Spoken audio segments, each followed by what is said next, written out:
Location Automobile. Pour toutes vos locations de voitures et utilitaires en Guadeloupe, faites appel à RL Location Automobile. Avec RL Location Automobile, réservez en toute tranquillité, 7 jours sur 7, 24 heures sur 24. RL Location vous propose une large gamme de voitures et d'utilitaires au meilleur prix sur le site internet www.rl-location.com. RL Location, c'est aussi l'assistance et la livraison. Pour tout renseignement, contactez-nous au 05 90 106 687. RL Location Automobile, la location en toute simplicité.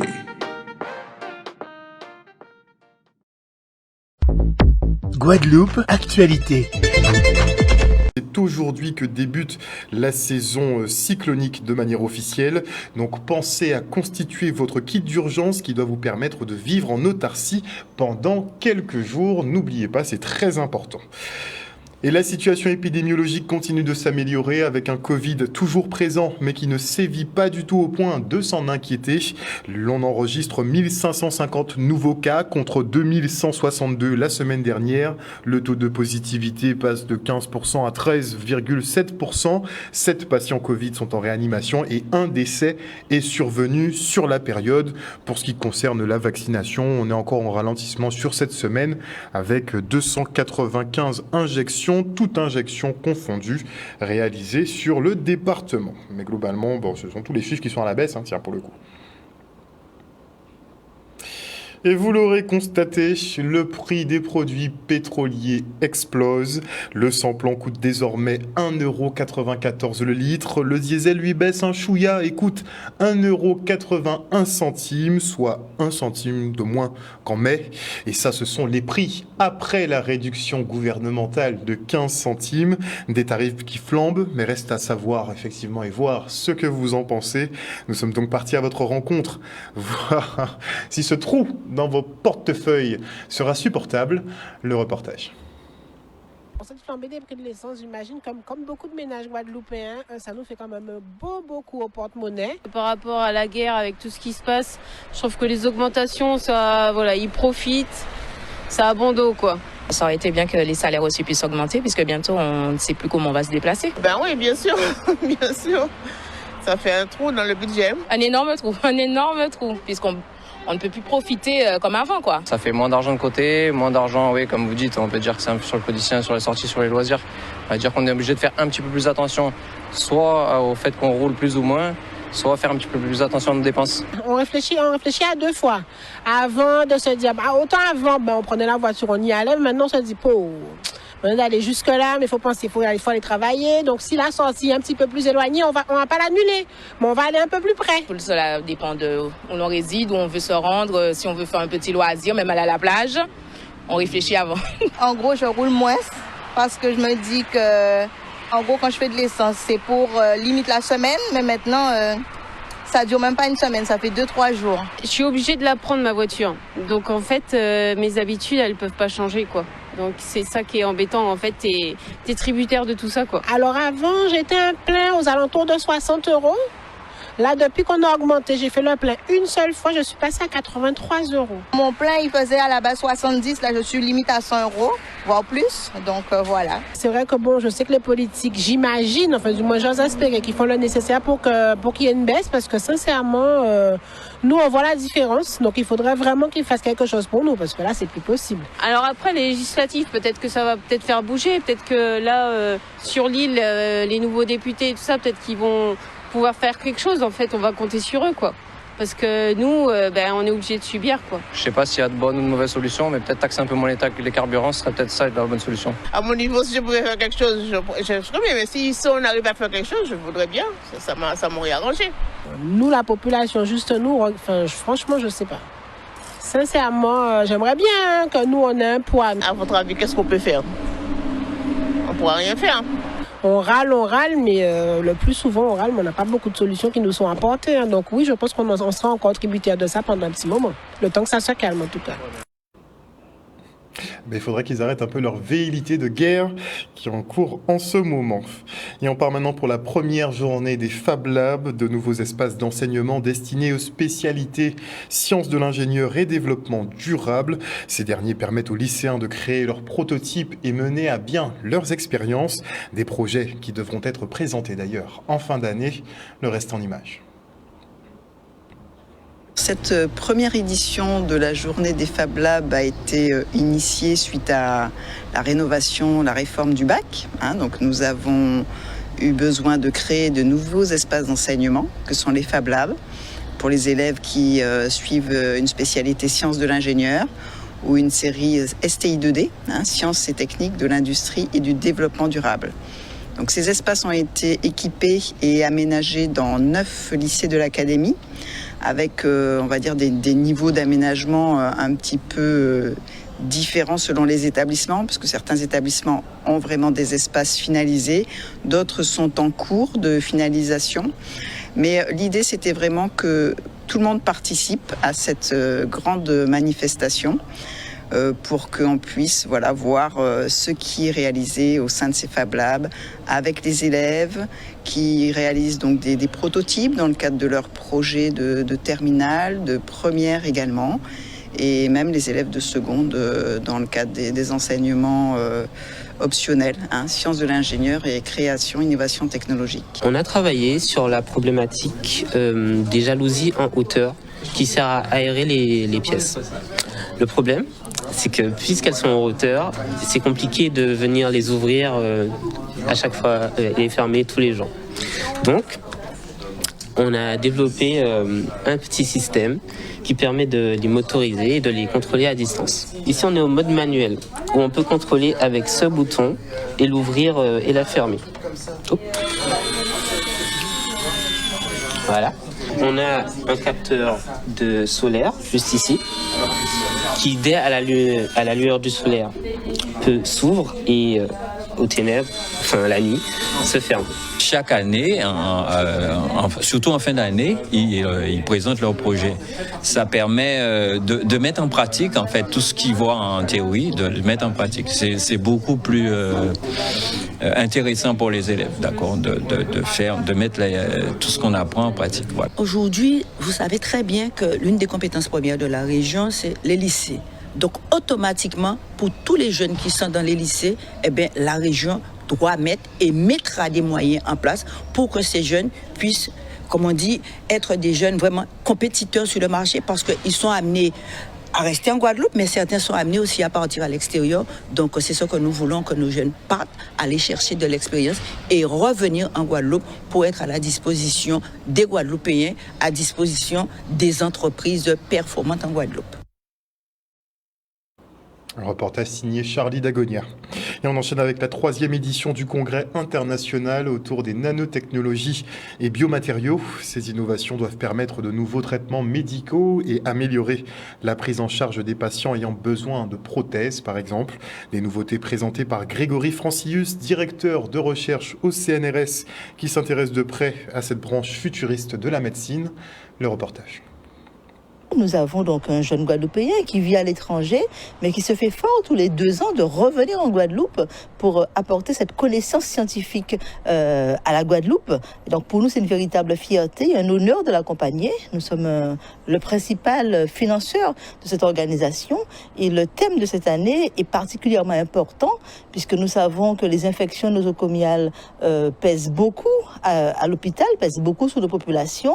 Nous avons une population qui vieillit et qui de plus en plus se trouve obligée d'avoir des biomatériaux comme les prothèses. Et donc là, nous avons un congrès grand public, donc une vulgarisation de la pensée scientifique à tout le monde, un congrès grand public pour montrer les avancées en matière de biomatériaux et de voir comment les nouveaux dispositifs médicaux permettent de limiter les infections nosocomiales. On aura 123 personnes sur la conférence à partir de demain, donc venant de 22 pays différents d'Europe et des États-Unis.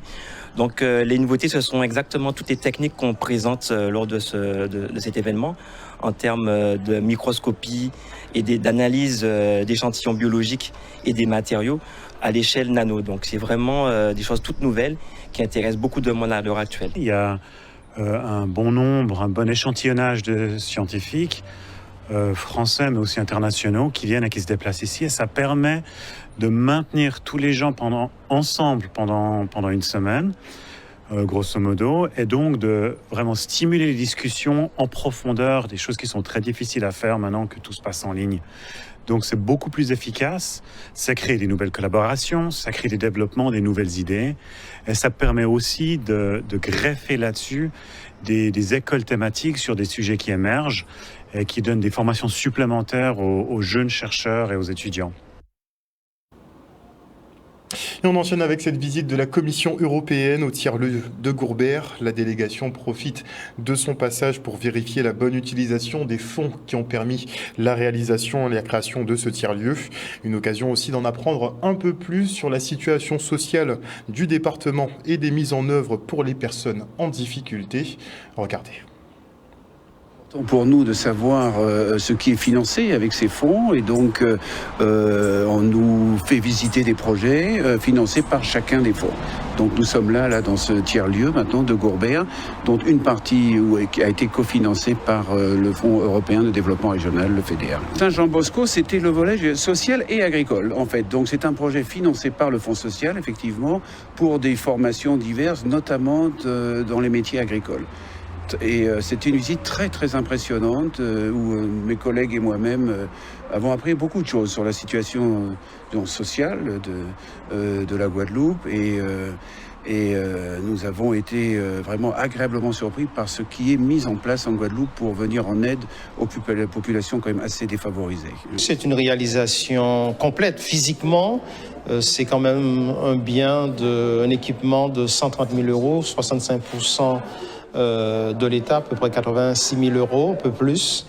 Et c'est au-delà même de la construction, mais c'est un bien qu'on a donné vie, qui fonctionne, qui est animé, on a pu montrer aux partenaires européens les activités qui sont réalisées au sein de cet espace. Et on est ravis parce qu'on a les hommes et les femmes qui sont formés, et aussi un public très large qui va de notre grand-mère pour sa déclaration, mais aussi aux porteurs de projets, de Fab Lab, de coworking, donc ceux aussi qui veulent se retrouver entre porteurs de projets pour ensemble aussi progresser d'un seul pas. Donc c'est toujours difficile d'être isolé dans son activité professionnelle. Et là, c'est un lieu de vie, un lieu commun, un lieu de rencontre. Et ça permet aussi de développer et d'échanger entre porteurs de projets et aussi chefs d'entreprise. Donc c'est aussi cela, réalisation d'un bien, mais aussi l'animation qu'on a ramenée dans ce lieu, aussi tant par les élus que les fonctionnaires qui participent quotidiennement au bien-être des Gobériens dans des diverses activités administratives, mais aussi économiques, sociales. Un reportage d'Olivier Félix. Et parlons de la région Guadeloupe qui accompagne 5 skippers guadeloupéens pour la route du Rhum. Chacun d'entre eux bénéficiera d'une enveloppe de 50 000 euros. On prend la direction de la Cité des métiers au Rézé. Nous avons 5 que nous accompagnons, mais il y a, disons, 6. Il y a Camus, Vauchel, qui sont considérés comme guadeloupéens, qui sont dans cette compétition, qui n'ont pas sollicité d'aide de la région, mais qui, au cas où, nous serons à leur disposition. On les accompagne à hauteur de 50 000 euros. On a refait la même chose qu'il y a 4 ans. Et nous avons un contrat d'objectif avec CEFO pour nous avoir aidé à acheter son bateau. Il y a un projet qu'il a mis en place. On est vraiment très fiers déjà de représenter la Guadeloupe sur cette magnifique transat. Maintenant, voilà, on est concentré. L'échéance est dans quelques mois. On est vraiment, je pense aujourd'hui, tous les skippers guadeloupéens particulièrement dans notre bulle parce qu'on a encore, pour moi, une transat à faire pour amener mon bateau à Saint-Malo pour le départ. Donc voilà, je suis vraiment très content d'être là aujourd'hui pour qu'un maximum de la population justement nous découvre. Permettre à nos skippers aussi de prendre de l'expérience et de participer convenablement et pourquoi pas être parmi les 5 premiers arrivés. On aurait souhaité, et pourquoi pas gagner aussi. La voile, c'est un sport où on le voit d'autant plus. Quand on voit que le dernier vainqueur de la route du Rhum destination Guadeloupe, il avait 62 ans. C'est un sport d'expérience, donc chaque jour on apprend quand on navigue. En 2019, après la route du Rhum, nous étions à une croissance de 4%, moins 6% de chômage. Eh bien, on va repartir après cette crise pour pouvoir remettre la Guadeloupe sur les rails, recréer des emplois, recréer de la croissance pour nos entreprises, nos hôtels, nos restaurants et aussi trouver du travail pour notre jeunesse. Et maintenant, je reçois Samuel Jourson, président de Giga Games, la fédération de e-sport guadeloupéenne. Il est en compagnie de Laurence Popote, qui est responsable des animations e-sport. Bonsoir, monsieur Jourson. Bonsoir à toi, Wally, et à toute l'équipe de Canal 10. Alors, l'actualité au niveau, effectivement, des Giga Games, visiblement, il y a une grosse compétition qui se profile. Voilà, l'actualité, c'est surtout qu'en fait, tout le monde connaît Giga Games et ça fait depuis un moment qu'on œuvre pour, on va dire, pour le pays Guadeloupe, mais aussi pour l'ensemble de la Caraïbe. Et en fait, l'activité qu'on a nous a permis d'avoir une reconnaissance des instances internationales qui permet à la Guadeloupe, donc le seul territoire d'Amérique française pour l'instant, en tant que tel, à avoir décroché la possibilité d'envoyer des joueurs de Guadeloupe à la Coupe du Monde face à 100 autres pays. Donc ça va commencer en décembre 2022 à Bali et par la suite en Europe en 2023. Donc je crois qu'on a des champions. Hein. On a des champions ici en Guadeloupe. Oui, on a du niveau en Guadeloupe. Que ce soit sur le foot, sur le versus fighting, sur les jeux de course automobile, il y a du niveau. Bon, c'est Guadeloupe terre des champions. Hein. Ah, n'est-ce pas hein. Champion sport et e-sport. Hein. Voilà. Tout le monde d'accord.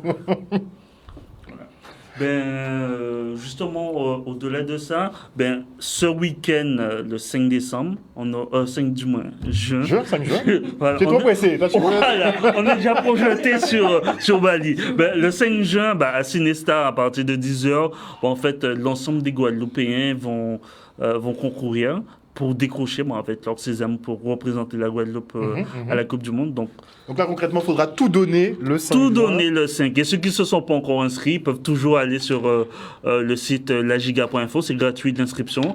Et par la même occasion, cette compétition-là va qualifier les meilleurs de Guadeloupe pour l'international Giga Games Canock Sport Series qui se fait 1er et 2 juillet, donc associé aux Jeux de la Caraïbe. Donc un grand événement e-sport. Là, il n'y aura pas que des joueurs de la Caraïbe, mais il y aura aussi des joueurs d'Amérique du Sud, d'Afrique et du reste du monde. Mais on laisse la surprise quand même pour le 5, pour la conférence de presse, pour annoncer les pays qui seront là. Très bien. C'est peut-être pour ne pas trop affoler tout le monde. On garde des petites infos en réserve. On n'a pas peur en Guadeloupe, on n'a pas peur. Mais justement, si on a du niveau en Guadeloupe, je pense que le monde du gaming, quand même, vous connaissez. Donc, oui. Est-ce qu'il n'y a pas déjà un top 10 qui est déjà sorti ? C'est vrai qu'en fait, je vais te donner juste un petit exemple. Parmi, justement, sur Tekken, il y a un pays qui a déjà trusté les meilleures places mondiales et qui, on va dire, qui fait pour l'instant peur. Mais je pense qu'on va s'entraîner pour. C'est le Venezuela qui sera là.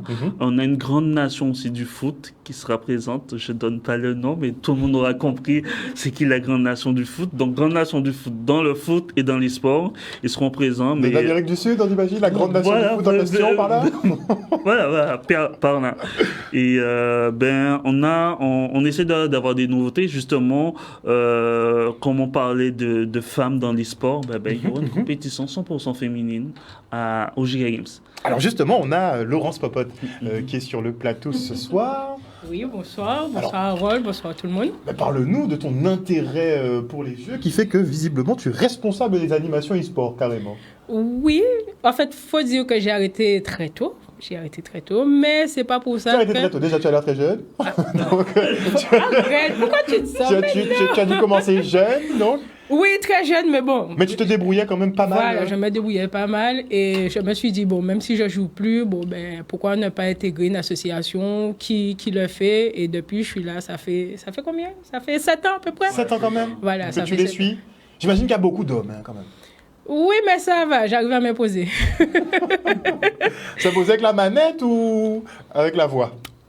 Moitié. Enfin, on va dire plus avec la voix. Plus avec la voix qu'avec la manette. Voilà. Tu nous as dit d'arrêter. Donc, tu n'as plus le niveau. Voilà. Donc, non, t'inquiète, de temps en temps, je m'entraîne. Donc, ça va. Alors, comment ça va se passer, justement, le 5 prochain? Oula. Alors, le 5, comme disait Samuel, par rapport à ça, Il y aura aussi, alors, les personnes qui seront sélectionnées le 5 pourront participer justement à la Gun Giga le 1er et le 2 juillet. Donc, voilà. Voilà, au Palais des Sports. Et voilà. C'est tout ce que je peux déjà dire, mais je serai là quand même pour pouvoir rediriger tous ceux qui ont besoin d'informations. D'accord. Voilà. Donc on ne fait pas de ségrégation au Giga Games, c'est femmes et hommes. Hein. Non, en fait, on ne fait pas de ségrégation parce qu'en fait, qu'on a constaté qu'on fait les compétitions, sur certaines compétitions, il y a des femmes qui arrivent à battre les hommes. Donc, pour Taken, il n'y aura pas de ségrégation ce week-end, mais après, par la suite, lors de l'événement international au mois de juillet, il y aura deux teams quand même. Voilà, 2 teams. Donc, une spécialement pour les femmes et une spécialement pour les hommes. Et par contre, là, Giga Games va innover. Il n'y aura pas de ségrégation dans les dotations. Donc, c'est 3 500 € pour les hommes, 3 500 € également pour les femmes. Donc, on arrive à l'égalité aussi dans les vrais sports, parce qu'au football, je crois qu'ils commencent un peu à aligner les salaires. Ils commencent à aligner. Ça, c'est bien, ça. Voilà. Et nous, pour l'e-sport, on le fait totalement. Très bien. Donc, voilà. Et sinon, il y a une première. Je vais laisser Laurence en parler. Donc, on va initier cette année avec l'INSEE, donc un concept qui s'appelle Giga l'INSEE DJ Awards. Donc, c'est du mix de musique, de jeux vidéo qui ont bercé notre enfance, avec les musiques urbaines, caribéennes qu'on connaît maintenant. Voilà, donc je laisse Laurence en parler. Il faudra faire preuve d'imagination et aller quand même bien sur ces platines. Voilà, donc tu imagines un Mario avec Admiralty, Shensia et Space. Ah, je crois qu'ils sont vraiment pas prêts pour ça. Donc voilà, mais dans ce cas-là, pour ceux qui sont intéressés, les DJ qui sont intéressés, ils ont jusqu'au 7 juin pour pouvoir poser une démo de 60 secondes. Ils tapent giga.info, ils font à la rubrique DJ, ils déposent et à partir du 10 juin sur Instagram, là, le public pourra voter. Voilà. Et l'Instagram, c'est GGIC Giga Games. Voilà. Donc, du coup, c'est totalement gratuit pour les DJ. Ils ont jusqu'à aller sur la page, comme elle disait, www.lagiga.info. Il y a toutes les informations dans la rubrique DJ. Et il faut savoir que pour cet événement, on a quand même un jury de poids. On va juste donner quelques noms. Je pense que tu connais Nico, l'artiste. On a Laura Potoni, en fait, la directrice de Newtel. G-Saipi aussi fait partie du jury. DJ il peut faire mixer, il peut mixer aussi, il peut participer aux 2 concours. Hein. Non, il va pas participer. Justement, il est là pour aider les autres à avancer et promotionner tous ceux qui veulent participer. Donc, G-Saipi fera partie du jury, Patrick Paringo également. Donc, ce sera un bel événement. Donc, là, ils vont s'inscrire poser leur démo jusqu'au 7. Après, du 10 au 17 juin, je crois que le public va voter. Et après, la grande finale en spectacle show à Laura Flessel le 1er juillet. Voilà. Super. En attendant effectivement cette étape, le rendez-vous est donc donné ce samedi. On va reprendre date, lieu, heure, comment ça se passe. Voilà, donc ce dimanche. Voilà. Le 5. Voilà, ce dimanche 5 juin. Donc le rendez-vous c'est à 10h à Laura Flessel. Donc sur Forza Horizon 5, sur eFootball, sur Tekken 7 pour décrocher le sésame, non seulement pour les Giga Games Kanaki Sport Series, mais surtout pour Bali. Donc c'est Tekken 7. Voilà, Tekken 7. Mais je pense que ils s'entraînent d'arrache-pied, beaucoup de personnes veulent aller à Bali. Je pense que c'est peut-être la seule fois de leur vie qu'ils iront à Bali, donc décrocher son... Il faut tenter. Voilà, à Sinestar, voilà. Donc oui, il faut tenter. Donc je pense que celui qui va décrocher le sésame, il sera doublement content. Représenter le pays, représenter la Guadeloupe face à 100 autres nations à Bali, et en même temps... avoir un super voyage dans l'île du... C'est tout bénef. Tout bénef. C'est tout bénef. Voilà. Merci beaucoup en tout cas à vous deux d'être venus sur ce plateau nous présenter ça. Outremernews.fr, le site de l'actualité Outre-mer, 24 heures sur 24 et 7 jours sur 7. Retrouvez la chaîne Outremer News sur YouTube.